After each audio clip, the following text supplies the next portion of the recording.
करके अपनी कुर्सी पर अपना अपना स्थान ग्रहण करें।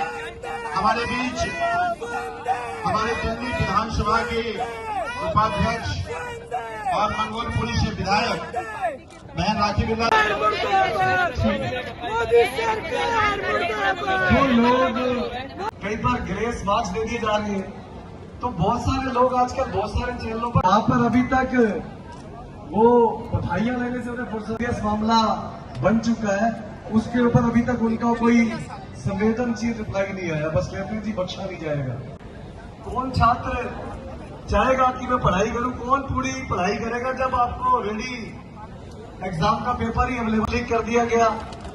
पेपर लीक करने के बाद एक ही एग्जामिनेशन सेंटर से 60 से ज्यादा बच्चों के 720 नंबर आ जाते हैं, वो टॉप कर जाते हैं। छात्र उनका बंदे और उन सभी साथियों से एक चौथी पास राजा के नेतृत्व वाली सरकार के माध्यम से ये बेहद शर्म और दुख का विषय है। आपने हर चीज के अंदर तो घोटाला की रक्षा की। अब जो आने वाले डॉक्टर्स हैं, जो आने वाली उनकी जनरेशन है, सरकार के इस दौर में किस संस्था की विश्वसनीयता बची है?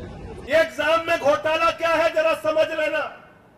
67 बच्चे एक साथ टॉप कर गए, यानी कि 720 नंबर 1 2 3 4 बच्चों का नहीं, 67 बच्चों का 720 नंबर आ गया। 67 के 67 बच्चे टॉप कर गए।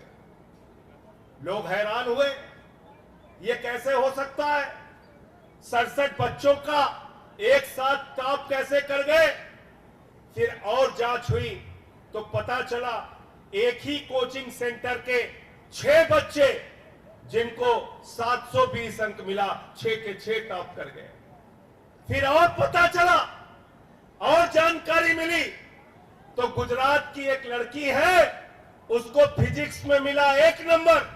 मीडिया वाले भी ध्यान से सुन ले, उस लड़की को मिला, उस छात्रा को मिला फिजिक्स के एग्जाम में 1 नंबर।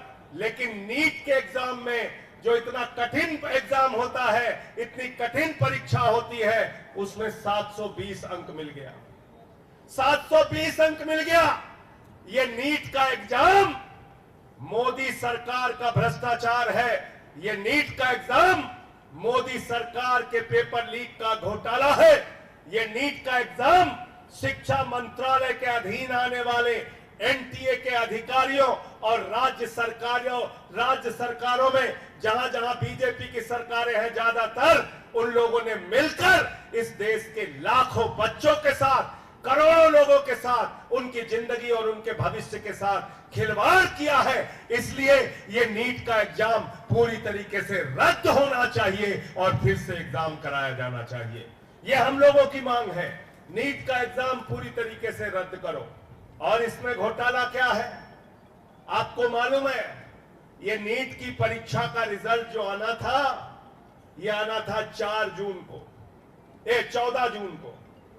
14 जून को परीक्षा का रिजल्ट आना था। आया किस दिन आ गया? 4 जून को रिजल्ट आ गया। क्यों रिजल्ट आ गया? क्योंकि ये मीडिया वाले सारे ये लगे रहेंगे, हाँ जी मोदी जी इतने सीट आ गई, ये इतने जीत गए, प्रधानमंत्री बन गए, सुपर प्रधानमंत्री बन गए, ये जीत गए, ये जीत गए, ये जीत गए। भारतीय जनता पार्टी के गुणगान में पूरा देश लगा रहेगा और भाजपाइयों के पेपर लीक की चर्चा नहीं होगी। भाजपा सरकारों के पेपर लीक की चर्चा नहीं होगी। एनटीए के पेपर लीक की चर्चा नहीं होगी। शिक्षा मंत्री के पेपर लीक की चर्चा नहीं होगी। शिक्षा मंत्रालय के मोदी सरकार के घोटाले की चर्चा नहीं होगी। इसलिए एनटीए ने जानबूझ के 4 जून को रिजल्ट प्रकाशित किया। मैं पूछना चाहता हूं, पहली जांच तो इसी बात की होनी चाहिए कि किस घोटाले को दबाने के लिए 14 जून की जगह 4 जून को रिजल्ट प्रकाशित किया गया।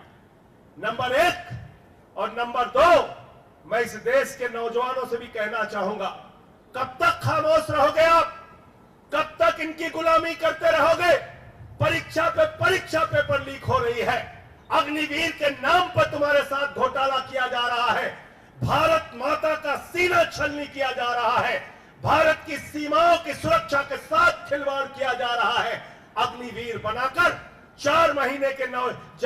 बनाकर आपके पेट और पीठ दोनों में छुरा मारा जा रहा है। कब तक खामोश रहोगे आप? उत्तर प्रदेश के अंदर 60 लाख बच्चों का भविष्य बर्बाद हो गया पुलिस भर्ती के नाम पर। वहां पेपर लीक हो गया। कभी बिहार में पेपर लीक होता है, कभी गुजरात में पेपर लीक होता है, कभी राजस्थान में पेपर लीक होता है, कभी हरियाणा में पेपर लीक होता है, कभी महाराष्ट्र में पेपर लीक होता है।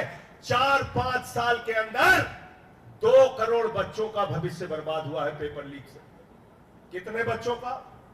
2 करोड़ बच्चों का। 2 करोड़ बच्चों का। और अगर 5 आदमी का भी परिवार मान लीजिए तो करीब करीब 10 करोड़ लोग इससे प्रभावित हुए हैं। 10 करोड़ लोग प्रभावित